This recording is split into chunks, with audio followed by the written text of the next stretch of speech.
ജന്മാദ്യസേതോന്നയാതിതരതച്ചാർത്ഥേഷു വിജ്ഞസ്വരാർ തേനേ ബ്രഹ്മകൃതായ ആദികവയെ മുഖ്യന്തി യത്സൂരയ തേജോവാരിമൃതാം യഥാ വിനിമയോ യത്ര തിതർഗോമുഷ ധാംനാസേന സദാ നിരസ്തകുഹകം സത്യം പരം ധീമഹി. ഭഗവാൻ ദ്വാരകയിലേക്ക് പോകുന്നതായിട്ടുള്ള സമയത്ത് പല സ്ത്രീകളും പരസ്പരം ഭഗവാനെ നോക്കി പറയുന്ന കാര്യങ്ങളാണ് നമ്മൾ പറഞ്ഞുകൊണ്ടിരിക്കുന്നത്. അവസാനം പറഞ്ഞു വെച്ചത് എന്താണ്? 25-ാമത്തെ ശ്ലോകം. യഥാക്യധർമ്മേണ തമോദിയോ നൃപാ ജീവന്തി തത്രേഷകിതത്വത കില ദത്തേ ഭഗം സത്യമൃതന്തയം യശോ ഭവായ രൂപാണി ദദത്യുഗേ യുഗേ. അധർമ്മം കൊണ്ട് കണ്ണു കാണാതെ രാജാക്കന്മാർ അധർമ്മം പ്രവർത്തിച്ച് ലോകത്തെ അന്ധകാരത്തിൽ ആഴ്ത്തുമ്പോൾ ഭഗവാൻ എന്ത് ചെയ്യണു? ഓരോരോ രൂപത്തെ സ്വീകരിച്ച് അവതരിച്ച് ദുഷ്ടരാജാക്കന്മാരെ വധിച്ച് ആ ധർമ്മം ലോകത്തിൽ നിലനിർത്തുന്നു. ആ ഭഗവാനെ അല്ലേ സഖി നമ്മൾ ഈ പോകുന്നത്, നമ്മുടെ കണ്ണിന് മുമ്പാകെ കാണുന്നത്? ഇപ്പോഴും കാണാൻ കിട്ടുന്ന കാഴ്ചയാണോ ഇത് എന്ന് വിചാരിച്ച് ഭഗവാനെ നോക്കിയവർ അഹോ അലം ശ്ലാഘ്യതമം യഥോ കുലം അഹോ അലം പുണ്യതമം മധോർവനം യഥേഷ പുംസാമുഷഭശ്രിയ പ്രിയ സ്വജന്മനാ ചംക്രമണേന ചാഞ്ചതി. വീണ്ടും അവർ പറയണം, ഏത് ശ്രിയ ഏതൊന്ന് ഹേതുവായിട്ട് ലക്ഷ്മി ദേവിയുടെ പ്രാണനാഥനും പുംസാം ഋഷഭ പുരുഷോത്തമനും ആയ മനുഷ്യരിൽ ഏറ്റവും ശ്രേഷ്ഠനും ആയ ഇവൻ സ്വജന്മന തൻ്റെ അവതാരം കൊണ്ട് യഥോ കുലം യദുകുലത്തെ അലങ്കരിക്കുന്നു. ലക്ഷ്മി ദേവിയുടെ നാഥനായ തന്നെ എത്ര യോഗ്യത വേണം? നാഥനും പുരുഷന്മാരിൽ വെച്ച് സ്വതവേ ഗുണങ്ങൾ തികഞ്ഞവനും ആയ ഭഗവാൻ യദുവിൻ്റെ വംശത്തെ യദുകുലത്തെ അഞ്ചതി അലങ്കരിക്കുന്നു. അത് ഹേതുവായിട്ട് തത് തത് തത് ശ്ലാഘ്യതാം ഏറ്റവും ശ്ലാഘ്യമാണ് ഈ ഭഗവാന്റെ ജന്മവും അവതാരവും, ഏറ്റവും ശ്ലാഘ്യമാണെന്ന് പറയണം. അഹോ ആശ്ചര്യം ചംക്രമണേന മധോവനം. ചംക്രമണം സഞ്ചാരം, തൻ്റെ സഞ്ചാരം കൊണ്ട് ഈ മധുവനത്തെയും മധുരാജ്യത്തെയും അലങ്കരിക്കുന്നു. ഏതിയൊക്കെ ഭഗവാൻ പോയോ അവിടെയൊക്കെ അലങ്കാരമാണ്. അതാണ് വൃന്ദാവനത്തിൽ നിന്ന് പോന്നപ്പോൾ കുന്തി പറഞ്ഞത്, ഈശ്വര ഈ വൃന്ദാവനത്തിൻ്റെ കഥ ഇനി എന്താവും? അങ്ങുള്ളപ്പോൾ ഇവിടെ മുഴുവന ശോഭനവും അലങ്കൃതമാണ് അല്ലേ. അങ്ങാണ്ട് പോയാലോ ഇവിടെ മുഴുവനും അങ്ങാൻ പോവുകയാണ്. ഇവിടെ ഭഗവാൻ ഏതിയൊക്കെ പോയോ അവിടെയൊക്കെ അലങ്കാരം. ബാലലീല വർണ്ണിക്കുമ്പോൾ പറയും ഇല്ലേ, മഞ്ജു മഞ്ജീര ചിഞ്ചാശവണ കുതുക ബാജു. മനോഹരമായിട്ടുള്ള ചിലമ്പ് ധരിച്ച് ഏട്ടനും അനിയനും അല്ലേ, ഇതാ ഭഗവാന്റെ ബാലലീല എന്ന് പറയുമ്പോൾ തന്നെ നമുക്ക് ആനന്ദം ഉണ്ടാവും അല്ലേ. ഓരോരോ മുറിയെ ഇങ്ങനെ അലങ്കരിക്കും. രാമകൃഷ്ണന്മാർ എവിടെ വന്നു അവിടെയുണ്ട് പ്രകാശം. ഏതൊക്കെയോ ലൈറ്റ് ഇട്ട പോലെ പ്രകാശം ഉണ്ടാവും. അവിടെ നിന്നാണ് പോയാൽ അവിടെ മങ്ങി. അപ്പോൾ എവിടെ എല്ലാം ഭഗവാൻ ഏത് രൂപത്തിലാവട്ടെ വന്നു അവിടെ മുഴുവൻ അലങ്കൃതമാവുക. വേറൊരു ലൈറ്റോ അലങ്കാരമോ പിന്നെ ആവശ്യമില്ല. അതുകൊണ്ട് നോക്കൂ സഖി, ആ ഭഗവാൻ പോകുന്ന വഴി മുഴുവനെ അലങ്കരിക്കപ്പെടുകയാണ്. അലങ്കാരം വേറെ വേണ്ടെന്നർത്ഥം അല്ലേ. ഒരാൾ പോകുമ്പോൾ ചിലപ്പോൾ പുഷ്പങ്ങൾ വിതറുക, കൊടികൾ കെട്ടുക, തോരണങ്ങൾ കെട്ടുക, അങ്ങനെയൊക്കെ പതിവുണ്ട് അല്ലേ. ആകെ കുറച്ച് നന്നായിക്കോട്ടെ എന്ന് വിചാരിച്ചിട്ട് ഭഗവാൻ വരുമ്പോൾ അതൊന്നും ആവശ്യമില്ല എന്നാണ്. കാരണം എന്താ, ഭഗവാൻ തന്നെ ഒരലങ്കാരമാണ്. ഇനി എന്തിനാ ആരെങ്കിലും ആ അലങ്കാരത്തെ നോക്കുമോ? എന്തെങ്കിലും കൊടികളോ കടലാസുകളോ വർണ്ണക്കടലാസുകളോ കെട്ടി തൂക്കിയിട്ടുണ്ടെച്ചാൽ അത് വേസ്റ്റ്. ആരും അതിനെ നോക്കില്ല. എല്ലാവരെയും നോട്ടം എവിടേക്കാവും? ഭഗവാന്റെ ശരീരത്തിലേക്കാവും. അപ്പോൾ അത് തന്നെ ഒരു അലങ്കാരമാണെന്ന് പറയുകയാണ്. അങ്ങനെ ഏതിയൊക്കെ ഭഗവാൻ പോകുന്നുണ്ടോ അവിടെ മുഴുവനെ വേറെ അലങ്കാരങ്ങൾ ആവശ്യമില്ലാത്ത വിധം അതിനെ അലങ്കരിച്ചിട്ടല്ലേ ആ ഭഗവാൻ പോകുന്നത്.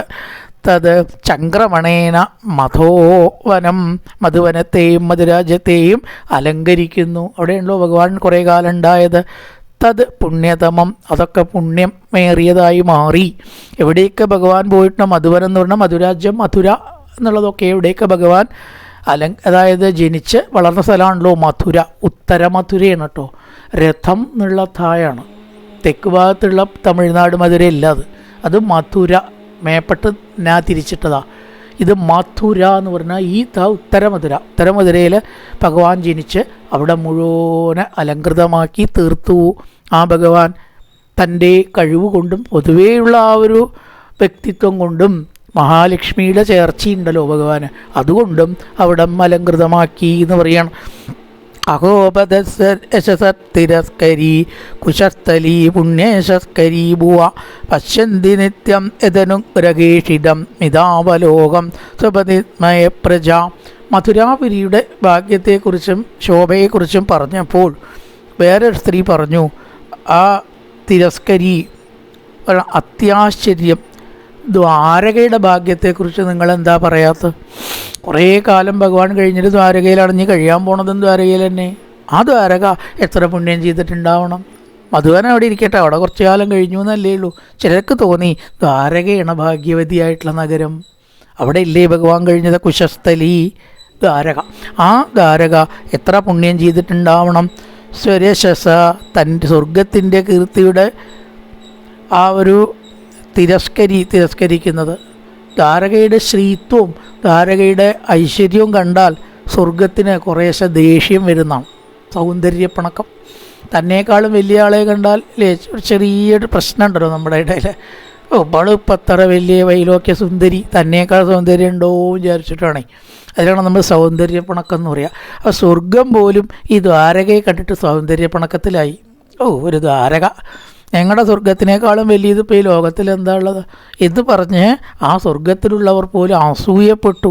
ഈ ദ്വാരകയുടെ യശസ്സും ശോഭയും കീർത്തിയും കണ്ടിട്ട് തിരസ്കരി. പക്ഷേ സ്വർഗ തോൽക്കുക. ഈ മത്സരത്തിൽ ആര് തോൽക്കും? സ്വർഗം തോൽക്കും. സ്വർഗം പോലും തോൽക്കുന്ന ശോഭ, തേജസ്, ഐശ്വര്യം. എന്താ അത്ഭുതം! ആരാ അവിടെ ഉള്ളത് നോക്കണം. ഭഗവാനാണ്. ഭഗവാനുള്ള സ്ഥലത്ത് തേജസ്സും ഐശ്വര്യവും ഉണ്ടാവാതിരിക്കുമോ? യശസ്കരി ഭുവാം, ഭൂമിക്ക് പുണ്യയശസ്കരി, പുണ്യമായ കീർത്തിയെ വർദ്ധിപ്പിക്കുന്നതുമാണ്. ഈ ഭൂമി തന്നെ പ്രശസ്ത ഈ ലോകത്തിൽ എന്നാണ്. കാരണം ദ്വാരകയും കൃഷ്ണാവതാരവും കൃഷ്ണലീലകളും ഒന്നും വൈകുണ്ഠത്തിൽ പോലും ഉണ്ടായിട്ടില്ല. അവിടെ ഭഗവാൻ ശയിക്കുക, അത്രയേ ഉള്ളൂ. പിന്നെ ബ്രഹ്മലോകത്തുണ്ടായിട്ടുണ്ടോ? അവിടെയില്ല. കൈലാസത്തിലുണ്ടായിട്ടുണ്ടോ? അവിടെയില്ല. ഈ 14 ലോകങ്ങളിലെ ഭൂമി മാത്രമാണ് കൃഷ്ണലീലകളാൽ അലങ്കൃതമായത്. അപ്പോൾ ഭൂമി എത്ര ഭാഗ്യം ചെയ്തു, കലിയുഗം എത്ര ഭാഗ്യം ചെയ്തു. ആ കൃഷ്ണൻ്റെ നാമം ജപിച്ചാൽ മതി, ഇവിടെ മുക്തി കിട്ടുന്നതാണ്. അപ്പോൾ ഭൂമിയിൽ കലിയുഗത്തിലെ ജന്മത്തിനെ നമ്മൾ ശപിക്കേണ്ട ആവശ്യമില്ല. ഈ ഭൂമിയിൽ വരണമെങ്കിൽ തന്നെ ഭാഗ്യം ചെയ്യണം എന്നാണ്. കാരണം ഇവിടെയാണ് കൃഷ്ണനും വന്നിരിക്കുന്നത്. അപ്പോൾ കൃഷ്ണൻ ഇവിടെ വരാമെന്നുണ്ടെങ്കിൽ നമുക്കിവിടെ വന്നൂടെ? എന്താ ഭൂമിക്ക് തകരാറ്? ഭൂമിക്കൊട്ടും കുറവില്ല. ഭൂമിയിൽ വന്നത് ഒരു താഴ്മയല്ല, ഒരു അയോഗ്യതയല്ല, യോഗ്യതയായിട്ടെടുക്കണം. നമ്മുടെ ജന്മത്തിനെ നമ്മൾ ശപിക്കരുത്. കാരണം ഭഗവാൻ കളിച്ചതായിട്ടുള്ള ഈ ഭൂമിയിൽ ഒരു പുറത്ത് ഭഗവാൻ തൊട്ടാൽ ഭൂമി മുഴുവൻ ശുദ്ധാവും ഇല്ലേ? ചിലയുടെ ശക്തി അങ്ങനെയാണല്ലോ. ആ ഭൂമിയിലല്ലേ നമ്മൾ വന്നിരിക്കണം. അതുകൊണ്ട് പുണ്യയശസ്കരി, പുണ്യത്തെ കീർത്തിക്കുന്നതായിട്ടുള്ള ഈ ദ്വാരക ഏത് ഭൂമിയിലാണ് ഉണ്ടായത്? ആ ഭൂമി തന്നെ ഭാഗ്യം ചെയ്തവളാണ്. അനുഗ്രഹേഷിതം, അനുഗ്രഹത്താൽ ചെയ്യപ്പെട്ടതും മന്ദഹാസവും കടാക്ഷവും കൂടിയ തങ്ങളുടെ നാഥനെ എല്ലാ ദിവസവും കാണുന്നുവല്ലോ. അതുകൊണ്ട് പുണ്യയശസ്കരി യത് പ്രജാ, യാതൊന്നിലുള്ള ജനങ്ങൾ അനുഗ്രഹത്താൽ ചെയ്യപ്പെട്ട മന്ദഹാസത്തോടും കടാക്ഷത്തോടും കൂടിയവരാണ്. ഭൂമിയെ മാത്രമല്ല, ഭൂമിയിലുള്ള ജനങ്ങളുടെയും ഭാഗ്യമുണ്ട്. ഇതാ അവർക്ക് ഭാഗ്യം കിട്ടാൻ കാരണം കൃഷ്ണൻ്റെ കടാക്ഷ മന്ദ നോട്ടങ്ങൾ, കടാക്ഷങ്ങൾ മുതലായിട്ടത് അവർക്ക് അനുഭവിക്കാൻ കഴിഞ്ഞു. അന്ന് ഭൂമിയിലുള്ളവർക്ക് കൃഷ്ണൻ്റെ നോട്ടം, കൃഷ്ണൻ്റെ കടാക്ഷം ഇതൊക്കെ അനുഭവിക്കാൻ കഴിഞ്ഞു. ഇപ്പോൾ നമുക്ക് സഹായിക്കണില്ല, കൃഷ്ണനില്ലാത്തതുകൊണ്ട്. അപ്പോൾ അവർക്ക് അത് അനുഭവിക്കാൻ കഴിഞ്ഞുവെങ്കിൽ ആ ജനങ്ങളും ഭാഗ്യമുള്ളവരല്ലേ.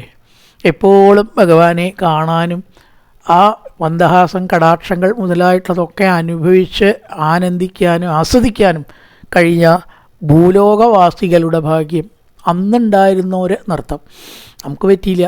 ഭൂമിയുടെയും ഭൂമിലോകവാസികളുടെയും ദ്വാരകയുടെയും ഒക്കെ പുണ്യം, 2-3 കാര്യങ്ങൾ. ഒന്ന് ദ്വാരക, ഭൂമിയിലത്തെ വാസികൾ, ഇവർക്കെല്ലാം കൃഷ്ണൻ്റെ കടാക്ഷങ്ങളും മന്ദവിലാസങ്ങളും ആസ്വദിക്കാൻ കഴിഞ്ഞത് കാരണം അവരുടെ ഒരു ഭാഗ്യം ആലോചിച്ച് നോക്കുക. അഹോബദസ്തരി യശസ്തിരസ്കരി കുശസ്ഥലി പുണ്യേശ കരീബുവസ്വ എന്ന് പറഞ്ഞാൽ സ്വർഗ്ഗമാണ്. ഒറ്റ വാക്ക് മതി ചില വാക്കുകൾക്ക്. അക്ഷരം സ്വ എന്നുള്ള അക്ഷരം സൂചിപ്പിക്കുന്നത് സ്വർഗ്ഗമാണ്. സുർ യശസ എന്ന് പറഞ്ഞാൽ സ്വർഗത്തിൻ്റെ യശസ്. സ്വർഗത്തിൻ്റെ യശസ്സിനെ മങ്ങിപ്പിക്കുന്നതാണ് ദ്വാരക. സ്വർഗത്തിൻ്റെ യശസ് 2ാം സ്ഥാനത്ത് 3ാം സ്ഥാനത്തേക്കാണ് പോവും. വൈകുണ്ഠവും അല്ല ദ്വാരകയുടെ കാര്യം പറഞ്ഞാൽ അണസുർ യശസ് തിരസ്കരി, സ്വർഗത്തിൻ്റെ യശസ്സിനെ മങ്ങലേൽപ്പിക്കുന്നതായ കുശസ്ഥലി ആ ദ്വാരക എത്ര കീർത്തി നേടിയതാണ്. പുണ്യേശസ്കരീഭുവ, ഭൂമിവാസികളും ഭാഗ്യം ചെയ്തവരെന്നെ. കാരണം കൃഷ്ണൻ്റെ കടാക്ഷങ്ങളും കൃഷ്ണൻ്റെ സൗന്ദര്യം ആസ്വദിക്കാൻ അവർക്ക് കഴിഞ്ഞല്ലോ എന്ന് പറയണം. പുണ്യകീർത്തിയെ വർദ്ധിപ്പിക്കുന്നതായിട്ടുള്ളതായ ദ്വാരക ഭൂമിയിലുണ്ടായി. ആ ഭൂമിവാസികൾക്കും കൃഷ്ണൻ്റെ മന്ദഹാസങ്ങളൊക്കെ കാണാൻ സാധിച്ചില്ലേ. അഹോപദസ്വർ യശസത്തിര കരിയെ കുശത്തലി പുണ്യേശസ്കരീഭുവാ പശ്യന്തി നിത്യം യദനുഗ്രഹേഷിതം. ഏതൊരാളുടെ അനുഗ്രഹം, ഭഗവാന്റെ അനുഗ്രഹം കിട്ടാൻ ഭാഗ്യമുണ്ടായി എന്നർത്ഥം. മിതാവലോകം സ്വപതിം സ്മയത് പ്രജാ നൂനം വ്രതസ്നാന ഉദാദിനേശ്വരാ സമശിതോഹ്യസ്യ ഗൃഹീതപാണിഭി പിബന്ധിയാത്രക്യതരാമൃതം മുഹുർ പ്രജസ്ത്രിയ സമ്മുമുഹുർ യദാശയാ. അപ്പം ചില സ്ത്രീകൾ പറഞ്ഞു, നിങ്ങൾ മധുരയും ദ്വാരകയും ഭൂമിവാസികളെയൊക്കെ പറ്റി പറയണു ഇല്ലേ, ഞാൻ വേറൊരാളുടെ ഭാഗ്യം ആലോചിക്കണം. അതെന്താ? ആ ഭഗവാന്റെ പത്നിമാരാവാൻ ഭാഗ്യം ലഭിച്ച സ്ത്രീകളെക്കുറിച്ച് എന്താ നിങ്ങളൊന്നും പറയാത്ത? ഇവരെക്കാളൊക്കെ ഭാഗ്യം ചെയ്തവരല്ലേ ശരിക്കും പറയാച്ചാൽ അവർ. ഒരാൾ നല്ലൊരു ഭർത്താവിനെ കിട്ടുക എന്ന് പറഞ്ഞാൽ തന്നെ ഭാഗ്യമാണ്. അത് ഭഗവാനായിട്ട് തീരണമെങ്കിലോ എത്ര ഭാഗ്യം ചെയ്യണം. സാധാരണ ഒരു സ്ത്രീക്ക് പറ്റുമോ അത്? സ്ത്രീകളെ അതൊന്ന് പറയാം നമുക്ക്. നൂനം വ്രതസ്നാനകുദാദിനേശ്വര, അനവധി വ്രതങ്ങൾ അനവധി ജന്മത്തിലെടുത്തിട്ടുണ്ടാവും ഭഗവാന്റെ പത്നിമാരെ, സംശയമൊന്നുമില്ല. അല്ലാണ്ട് ഭഗവാന്റെ പത്നിമാരാവാൻ പറ്റുമോ? എന്താ പത് കഥ? വ്രതം, സ്നാനം, തീർത്ഥസ്നാനങ്ങൾ, കുദാദിനേശ്വര, ദണ്ഡപ്പെട്ടതായിട്ടുള്ള വ്രതാനുഷ്ഠാനം, ഹോമം, സൽക്കർമ്മങ്ങൾ, ഇതെല്ലാം അനുഷ്ഠിച്ചത് കൊണ്ടാണ് ആ സ്ത്രീകൾക്ക് ഭഗവാന്റെ പത്നീപദം അലങ്കരിക്കാനായിട്ട് പറ്റിയത്. ഏതെങ്കിലും നല്ലൊരു ഭർത്താവിനെ കിട്ടിയാൽ തന്നെ സ്ത്രീകളുടെ ഭാഗ്യമാണ്. അപ്പോൾ ഭഗവാൻ തന്നെ ആയാലോ എത്ര വ്രതങ്ങളെ കൊണ്ടും സ്നാനങ്ങളെ കൊണ്ടും ഹോമങ്ങളെ കൊണ്ടും അവർ ഭഗവാനെ പൂർവജന്മത്തിൽ ഉപാസിച്ചിട്ടുണ്ടാവും. സഖികളെ സമർച്ചിതോഹ്യസ്യ ഗൃഹീതപാണിഭി, ഭഗവാൻ പാണിഗ്രഹണം നടത്തിയ ഗൃഹീതപാണിഭി, ഭഗവാൻ കൈപിടിച്ചതായിട്ടുള്ള ആ സ്ത്രീകളുടെ ഭാഗ്യം എങ്ങനെ വാക്കുകൊണ്ട് വർണ്ണിക്കാം?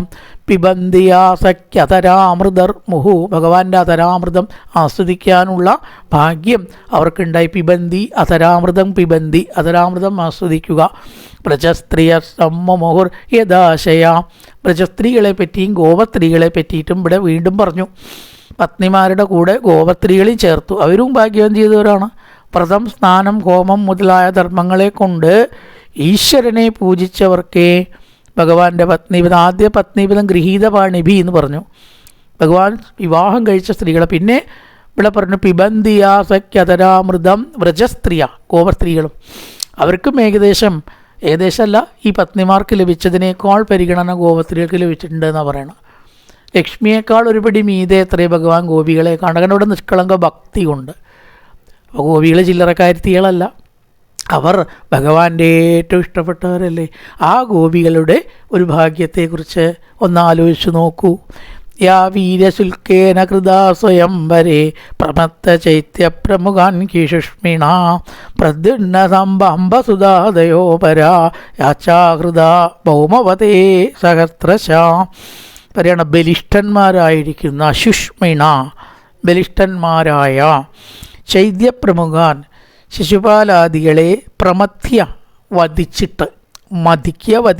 വധിച്ചിട്ട് പ്രദ്യുന്നൻ, സാമ്പൻ, അമ്പൻ മുതലായ പുത്രന്മാരോട് കൂടിയവരും ഭഗവാന്റെ പുത്രന്മാരാണ്. ആരൊക്കെ? പ്രദ്യുന്നൻ, സാമ്പൻ, പിന്നെ അംബസുത. പ്രദ്യുന്ന, സാമ്പ, അംബസുത, അമ്പൻ മുതലായിട്ട് അമ്പൻ, സാമ്പൻ ഇവരൊക്കെ ഉണ്ടെന്നാ. പുത്രന്മാരോട് കൂടിയവരും ഭൗമവധേ, ഭൗമം നരകാസുരൻ. ആ നരകാസുരനെ വധിച്ച ആ വധത്തിൽ 16,100 സ്ത്രീകളെ ഭഗവാൻ സ്വീകരിച്ചു. 16,108 പത്നിമാരാണെന്ന് പറഞ്ഞു. 8 എണ്ണം വേറെയാണ്. രുക്മിണി, ജാമ്പവതി, മിത്രവിന്ദ, സത്യ, ഭദ്ര, ലക്ഷ്മണ. ഇതാണ് 8 പത്നിമാർ കേട്ടോ. അത് വേറെയാണ്. ഇത് കൂടാതെ 16,100 എന്നാണ് വ്യാഖ്യാതാവ് പറയണം. ഇവിടെ വേറൊരുത്തിൽ പറയുന്നുണ്ട് 16,100 എന്ന് പറഞ്ഞിരിക്കണു. 16,000 എന്ന് നമ്മൾ പറയണു, 16,100 എന്നാണ് പറഞ്ഞതെന്നാണ്. അദ്ദേഹം എന്തെങ്കിലും കണ്ടിട്ടാവുമല്ലോ പറഞ്ഞിട്ടുണ്ടാവും. എന്താട്ടെ, അത് വലിയൊരു വിഷയമൊന്നുമല്ല. 16,100 പത്നിമാരെ എങ്ങനെ സ്വീകരിച്ചു? നരകാസുരനെ വധിച്ചിട്ട് ഭഗവാൻ സ്വീകരിച്ചു. അപ്പം ഏതൊരു ഭഗവാനാണോ എങ്ങനെയാ ഈ സാമ്പൻ, അമ്പൻ, പ്രദ്യുമ്നൻ മുതലായ പുത്രന്മാരോട് കൂടിയും ബലിഷ്ഠന്മാരായിരിക്കുന്ന നരകാസുരൻ മുതലായവരെ വധിച്ചും ഇരിക്കുന്നത്, അങ്ങനെ എത്രയോ 16,100 സ്ത്രീകളെ സ്വീകരിക്കുകയും ചെയ്തത് എന്ന് പറയണം. ഏതാപരം ത്രീത്തമപാർത്ഥപേശലം നിരത്ത ശൗചം ബദസാധു കുർവതേ യാസാം മൃഗാൾ പുഷ്കരലോചന ഹൃദിസ്പൃശൻ. ഈ സ്ത്രീത്വം എന്ന് പറയുന്ന ആ ഒരു ജന്മം തന്നെ ഈ സ്ത്രീകൾ ശ്രേഷ്ഠമാക്കി. കാരണം സ്ത്രീകൾക്ക് പൊതുവേ ഉള്ള ഒരു സ്വഭാവമാണ് ഈ ശുശ്രൂഷിക്കുക. ഇത് പ്രകൃതിയാ അവർ കൊടുത്തതാണ് എന്നാണ്. ഇപ്പോൾ ഒരു പുരുഷൻ ആരെയും അങ്ങനെ ശുശ്രൂഷിക്കലില്ല. അപ്പോൾ ഒരു കുറ്റമായിട്ട് പറയാൻ പറ്റില്ല. പക്ഷേ ശിഷ്യന്മാർ ഗുരുവിനെ ശുശ്രൂഷിക്കട്ടോ, അത് വേണമെന്നാണ് പറയണത്. ആ ശുശ്രൂഷ ആ ശിഷ്യന് ഏറ്റവും ശ്രേയസ്കരമാണ് എന്ന് പറയുന്നുണ്ട്. അല്ലാതെ സാധാരണ ജീവിതത്തിൽ ശുശ്രൂഷ എന്ന് പറയുന്നത് എപ്പോഴും സ്ത്രീകളുമായിട്ട് ബന്ധപ്പെട്ടിട്ട്, കാരണം അവരുടെ സഹജമായിട്ടുള്ള ഒരു കാര്യമാണത്. എന്തെങ്കിലും സാധനം വേണം, അടുക്കളയിൽ പോയിട്ട് തപ്പി ഞാൻ എടുത്തുതരാമെന്നേ പറയില്ലേ അവർ. സ്വാഭാവികമായിട്ട് അവർക്കാണ് അവിടെ സ്വാധീനം. നിലയ്ക്ക് കാണിച്ചാൽ ഞാൻ തരേണ്ട, ഞാനാണ് തരാൻ, എന്താ വരുന്നു. അപ്പോൾ അവരുടെ ഒരു സ്വഭാവമാണ് ശുശ്രൂഷ. അപ്പോൾ ഇത് സാധാരണ സ്ത്രീകൾക്ക് തന്നെ ഒരു അലങ്കാരമാണ്. അത്തരം സ്ത്രീകളാണ് ശരിക്കും പറയാച്ചാൽ ശോഭിക്കുന്ന സ്വഭാവത്തോടു കൂടിയവർ എന്നാണ് പറയുക. ഇപ്പം കാലമൊക്കെ മാറിയില്ലേ, ഞങ്ങളാരുടെയും മുമ്പിൽ തല കുനിക്കില്ല, ഞങ്ങൾക്കെന്താ കുറവ്. അത് സ്ത്രീകൾക്ക് അലങ്കാരമല്ല. ഓരോരുത്തർക്കും ഓരോന്നുണ്ട്. പുരുഷൻ സ്ത്രീയെ പോലെ ആയാൽ പറ്റുമോ? വല്ലതിനും കൊള്ളുമോ അവൻ? അതേപോലെ സ്ത്രീ ആയാലേ സ്ത്രീക്ക് അലങ്കാരമുള്ളൂ. അത് അവൾക്ക് അലങ്കാരമാണ് സത്യത്തിൽ.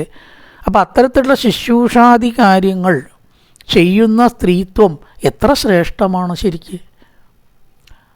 അപ്പോൾ ഈ 16,100 സ്ത്രീകൾ ശരിക്കും പറയുകയാണെങ്കിൽ ആ സ്ത്രീത്വത്തെ തന്നെ പവിത്രമാക്കി തീർത്തു എന്ന് പറയുകയാണ്. ഞങ്ങളുടെ സ്ത്രീത്വത്തിൻ്റെ ഗുണം മറ്റ് സ്ത്രീകൾക്കില്ല എന്ന് പറഞ്ഞാൽ അവരൊന്ന് മുന്നിലായി. കാരണം അവർ ശുശ്രൂഷിക്കണത് ആരെയാ? ഭഗവാനെയാണ് അല്ലേ. ലോകത്തിൻ്റെ മുഴുവൻ നാഥനായിട്ട് സംസാരത്തിന് രക്ഷിക്കാൻ കഴിവുള്ള ഈശ്വരനെ ശുശ്രൂഷിക്കാൻ അവർക്ക് സാധിക്കുക എന്ന് പറഞ്ഞാൽ അതൊരു ഭാഗ്യല്ലേ. അപ്പോൾ ഏതാപരം ത്രീത്തമപാർത്ഥപേശലം, ഈ 16,100 സ്ത്രീകൾ സ്ത്രീത്വത്തെ തന്നെ പാവനമാക്കി. ഈശ്വര, സ്ത്രീകൾ എന്ന് പറഞ്ഞാൽ തന്നെ എന്ത് ഭാഗ്യം ചെയ്തവരാന്ന് പറയാൻ തുടങ്ങിയ ആൾക്കാർ. നമുക്ക് ഭഗവാനെ ശുശ്രൂഷിക്കാൻ പറ്റുന്നുണ്ടോ? അവർ ശുശ്രൂഷിക്കുന്ന പോലെ നമുക്ക് എന്തായാലും ശുശ്രൂഷിക്കാൻ പറ്റില്ല, തീർച്ചയാണ്. അപ്പം അതുകൊണ്ട് അവരല്ലേ ഭാഗ്യവാന്മാർ എന്ന് ചിലർ പറഞ്ഞു. നിരസ്തചൗജം ബദസാധു കുറുവതേ സ്ത്രീസാംഗൃകാൽ പുഷ്കരലോചന പ്രതിർനജാത്തപേത്യാഹൃദിസ്പൃശൻ. ധരിക്കപ്പെട്ടുവോ ഇവർ തന്നെ നിരസ്തമായ പേശലത്തോടു കൂടിയിട്ടും നിരത്ത ശൗചം കുറുവതേ, നിരന്തരം സ്ത്രീത്വത്തെ അവർ ശുദ്ധീകരിക്കുന്നു. കാരണം താമരക്കണ്ണനായിട്ടുള്ള ഭഗവാനെ അതാ പൂജിക്കാനും സ്പർശിക്കാനും ശുശ്രൂഷിക്കാനുമുള്ള ഭാഗ്യം അവർക്ക് കിട്ടി. ഏതെങ്കിലും ഒരാളെ പോലെയല്ല ഭഗവാനെ ശുശ്രൂഷിച്ചാൽ ഉണ്ടാവുക, അടിക്കടി ഐശ്വര്യം ഉണ്ടാവുക അല്ലേ. ഭഗവാനെ പൂജിച്ച ഐശ്വര്യം ഉണ്ടാവിച്ച ഭഗവാനെ നേരിട്ട് ശുശ്രൂഷിച്ചാൽ എത്ര ഐശ്വര്യം ഉണ്ടാവണം. ഒരു വിഗ്രഹത്തിന് 4 തുളസിപ്പൂ ഇട്ടാൽ തന്നെ എത്ര ശ്രേയസ്കരമാണ്. ശ്രീകൃഷ്ണായ നമഃ, കമലാനാഥായ നമഃ, ശ്രീകൃഷ്ണ വാസുദേവ എന്ന് വിളിച്ചിട്ട് 4 പുഷ്പ പാദത്തിൽ അർപ്പിച്ചാൽ ഭഗവാൻ ഒന്നങ്ങോട്ട് കണ്ണ് തുറന്നാൽ പിന്നെ ആ ഭക്തൻ എല്ലാവരേക്കാളും കേമനായി ഇല്ലേ. അപ്പോൾ ശരിക്കുള്ള ഈശ്വരനെയാണ് ഇവർ ശുശ്രൂഷിച്ച, വിഗ്രഹത്തെ അല്ല. വിഗ്രഹത്തെ പൂജിച്ചാൽ അത്ര ഗുണം വെച്ചാൽ നേരിട്ട് ശുശ്രൂഷിക്കുന്ന അവരുടെ ആ ഒരു അനുഗ്രഹം ഇല്ലേ, ഭഗവാന്റെ അനുഗ്രഹം നേടി അവർ എത്ര ഉയരത്തിലായിരിക്കണം സ്ത്രീകളെ എന്ന് പറയണം. വീരശുൽക്കേന, ശുൽക്കം എന്ന് പറഞ്ഞാൽ ഒരു സ്ത്രീയെ വിവാഹം കഴിക്കുമ്പോൾ ആ സ്ത്രീയുടെ വീട്ടുകാർക്ക് കൊടുക്കുന്ന ധനമാണ് ശുൽക്കം. പണ്ടൊക്കെ സ്ത്രീകളെ വിവാഹം കഴിക്കുമ്പോൾ അങ്ങടെ അത്രയും ധനം കൊടുക്കുക. സ്ത്രീകൾ വിലയുള്ളവരാണ്, ഏറ്റവും വിലയുള്ളവരാണ്. സ്ത്രീകളെ എവിടെ ഇടിച്ചു താഴ്ത്തിയിട്ടില്ല, അതുകൊണ്ടൊന്നും ഒറ്റ ലേശം ഇടിച്ചു താഴ്ത്തിയിട്ടില്ല നമ്മുടെ സംസ്കാരം. ആളുകൾ അങ്ങനെ ചെയ്തു, അത് ശാസ്ത്രത്തിൻ്റെ കുറ്റമല്ല, ശാസ്ത്രത്തിൽ അങ്ങനെ പറഞ്ഞിട്ടില്ല. അവരെ ബഹുമാനിക്കണം എന്ന് തന്നെയാണ് പറഞ്ഞത്. അപ്പോൾ സ്ത്രീകളെ സ്വീകരിക്കുമ്പോൾ ആ വീട്ടിലേക്ക് അവരെന്ത് ചോദിച്ചു അത് കൊടുക്കണം എന്നാ വ്യവസ്ഥ. ഇന്ന് നേരെ തിരിച്ചായി കണ്ടോ, പുരുഷൻ എന്ത് ചോദിച്ചോ അത് കൊടുക്കണം. അതാണ് സ്ത്രീധന നിരോധനം വരുന്നത്. സത്യത്തിൽ സ്ത്രീധനം നിരോധിക്കേണ്ട ആവശ്യമില്ല, സ്ത്രീക്ക് കൊടുക്കണ ധന. ഇപ്പോൾ പുരുഷധനാണ് നിരോധിക്കേണ്ടത്. ഇപ്പോൾ വാങ്ങണത് പുരുഷധന, സ്ത്രീധനമല്ല. വാക്കേ തെറ്റ. സ്ത്രീക്ക് കൊടുക്കുന്നത് സ്ത്രീധനം, പുരുഷൻ വാങ്ങുന്നത് പുരുഷധനം. പുരുഷധനം നിരോധിക്കേണ്ടതാണ്. ഇന്ന് സ്ത്രീധനം എന്ന പേരിട്ടതേ വലിയ വിപരീത പേരായിട്ടിരിക്കണം. സ്ത്രീധനം എന്തിനാണ് നിരോധിക്കണം? സ്ത്രീകൾക്ക് കൊടുക്കുന്ന ധനമാണത്. അപ്പോൾ എന്താ, കുട്ടിയുടെ അച്ഛൻ ചിലപ്പോൾ പന്തയം നിശ്ചയിക്കും ഇല്ലേ, ബില്ലെടുത്ത് കൊലച്ചാലേ സീതയെ കൊടുക്കുള്ളൂ, അത് പന്തയാണ്. അങ്ങനെ ഓരോരോ മത്സരം നിശ്ചയിക്കും, അതിൽ വിജയിച്ചവർക്കേ കൊടുക്കുള്ളൂ. അല്ലെങ്കിൽ ഇന്ന സാധനം നൽകണം, അവർക്കേ എൻ്റെ മകളെ കൊടുക്കുള്ളൂ. സ്ത്രീ വിലയില്ലാത്ത ആളാണോ? ഒരിക്കലുമല്ല. അവർക്ക് ആ വീട്ടുകാർക്ക് എന്ത് ചോദിച്ചാലും കൊടുക്കണം. അതാണ് ശുൽക്കം എന്നുള്ള വാക്ക് പറയുന്നത്. വീര്യശുൽക്കേന കൃതാ സ്വയംവരേ. ഈ സത്യ എന്ന് പറഞ്ഞിട്ടുള്ള സ്ത്രീയെ വിവാഹം കഴിക്കാൻ 7 കാളകളെ പിടിച്ച് കെട്ടണമെന്ന് സത്യയുടെ അച്ഛൻ പന്തയം നിശ്ചയിച്ചു. ആർക്കെങ്കിലും സാധിക്കുമോ? പടുകൂറ്റൻ കാളകളെ തട്ടി നിരത്ത് മുമ്പിലേക്ക് പോയാൽ ഒരു ചവിട്ട് ഒരു കുത്തുവായാൽ കഴിഞ്ഞു കഥ. അങ്ങനത്തെ 7 കാളകളെയാണ്, ഒരു കാളയില്ല. ഭഗവാൻ നിഷ്പ്രയാസം ചെന്നു ആ കാളകളെ പിടിച്ചാട് കെട്ടി സത്യയെ വിവാഹം കഴിച്ചു. ഇതാണ് ശുൽക്കം. അപ്പോൾ എന്തൊരു പന്തയമാണ് നിശ്ചയിക്കുന്നത്. അപ്പോൾ ഭഗവാൻ ചോദിക്കുന്നുണ്ട് അവിടെ, സത്യയെ സ്വീകരിക്കാൻ ഞാൻ എന്ത് ശുൽക്കമാണ് അവിടത്തേക്ക് നൽകേണ്ടത്? രാജാവേ, സത്യയുടെ അച്ഛനോട് ചോദിക്കുക ഭഗവാൻ. അപ്പോൾ ആ നഗ്നജിത്ത് രാജാവാണ് സത്യയുടെ അച്ഛൻ്റെ ഒരു മറുപടി ഉണ്ട്, ഭഗവാനെ അങ്ങയോട് ഞാൻ ശുൽക്കം വാങ്ങേ. അങ്ങയുടെ മാറത്താരാ? ലക്ഷ്മി ഭഗവതിയാണ്. ലക്ഷ്മി ഭഗവതിയുടെ അധിപനായിട്ടുള്ള അങ്ങ് എൻ്റെ മകളുടെ ഭർത്താവായിട്ട് വന്നാൽ ഇനി വേറെ ശുൽക്കം ഞാൻ ചോദിക്കണോ കൃഷ്ണ എന്ന് പറഞ്ഞ് കരയുക. എൻ്റെ മഹാഭാഗ്യല്ലേ, എനിക്കൊന്നും വേണ്ട, എൻ്റെ മകളെ അങ്ങ് സ്വീകരിച്ചാൽ ഇനി അതിൽ പരൊരു ഭാഗ്യം എനിക്കില്ല എന്ന് പറഞ്ഞിട്ട് സത്യവിവാഹം കഴിച്ചു കൊടുക്കുക. അതൊക്കെ വീര്യശുൽക്കാണ്. വീര്യശുൽക്കേന ഹൃദാ സ്വയംവരേ പ്രമത്യ ചൈത്യ പ്രമുഖാൻ കിശുഷ്മിണ പ്രദ്യുന്ന സാമ്പ അംബസുധാദയോവര. വീര്യശുൽക്കങ്ങളൊക്കെ ചോദിച്ചതൊക്കെ കൊടുത്തിട്ട് ഭഗവാൻ അനവധി സ്ത്രീകളെ വിവാഹം കഴിച്ചു. പ്രദ്യുന്നൻ, സാമ്പൻ, അമ്പൻ മുതലായിരിക്കുന്ന മക്കളോട് കൂടിയിട്ട് ഭരകാസുരനെ വധിച്ച് 16,100 സ്ത്രീകളെ സ്വീകരിച്ചു. 8 അതിൽ വരില്ല, 8 വേറെയാണ്. അതാണ് 16,108 8അല്ല, വെറും 8അല്ല സ്വീകരിച്ചു. ഏതാപരം സ്ത്രീത്വമപാർത്ഥപേശലം. ഈ സ്ത്രീത്വം തന്നെ എത്ര പുണ്യമുള്ളതാണ്. ആ സ്ത്രീകളെ ഭഗവാനെ ശുശ്രൂഷിച്ചതായിട്ടുള്ള സ്ത്രീകളുടെ പരമ്പരയിൽ ജനിച്ചവരല്ലേ പിന്നെയുള്ള സ്ത്രീകളെന്നാണ് പറയണത്. ആ സ്ത്രീകളുടെ അനന്തരവതികളല്ലേ പിന്നത്തെ സ്ത്രീകൾ. അവർക്കൂടി ആ ഭാഗ്യമുണ്ട്. മുമ്പേ ചെയ്തവരുടെ പുണ്യം ഇപ്പോഴുള്ളവർക്കും കിട്ടുന്നതാണ് പറയണം.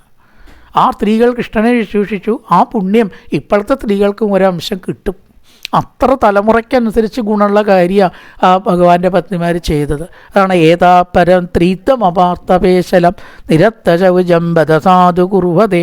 ആ സ്ത്രീകളുടെ ഭാഗ്യം, പിന്നെ ഗോപസ്ത്രീകളുടെ ഭാഗ്യം എല്ലാം അവർ പറഞ്ഞു. ഇത്രയും കാര്യങ്ങളൊക്കെയാണ് അവർ പറഞ്ഞത്. ഏവം വിദാഗതന്തീനാം സകിരപ്പുരയോഷിത നിരീക്ഷണേനാഭിനന്ദൻ തത്മിതേനയോ ഹരി. പ്രകാരം ഇവരാൽ പറയപ്പെട്ടതിങ്ങനെ കേട്ട് അല്ലേ, തന്നെക്കുറിച്ച് കീർത്തിക്കണ കേൾക്കുമ്പോൾ എല്ലാവർക്കും ഒരു സന്തോഷം ഉണ്ടാവുമല്ലോ. ഭഗവാൻ അതൊന്നുമില്ല കേട്ടോ, തന്നെ കീർത്തിച്ചാലും കീർത്തിച്ചില്ലെങ്കിൽ സന്തോഷം ഉണ്ടോ ഭഗവാന്? പക്ഷെ എന്നാലും അവരുടെ ആ സ്തുതിയെ ഒന്നങ്ങനെ സ്വീകരിച്ചു എന്ന് കാണിക്കാൻ ഒന്നങ്ങനെ പുഞ്ചിരിച്ചു.